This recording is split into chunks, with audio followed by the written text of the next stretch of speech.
Le sujet du bien-être au travail commence enfin à faire du bruit et les entreprises ont déjà commencé à installer des lieux de détente, des jeux, elles organisent des sorties, des voyages, elles font intervenir des coachs, du yoga, des kinés, etc.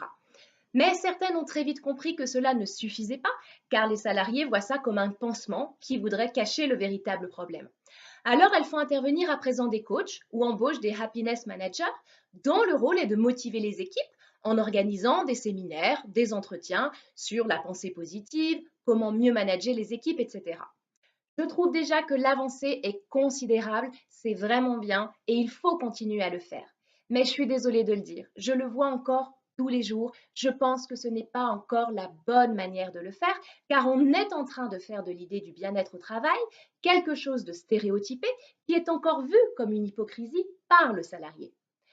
Quand allons-nous enfin s'occuper du salarié en tant qu'humain, dans ses problématiques individuelles et humaines, de sa place à lui et lui seul dans l'entreprise, de ce qu'il aime faire, de l'accompagner dans son épanouissement personnel, de son bonheur que lui seul peut se construire à son poste et non comme un salarié dans un groupe?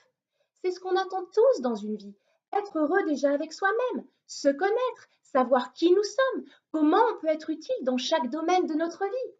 C'est la raison pour laquelle je ne fais pas un accompagnement classique, mais bien humain pour chaque salarié.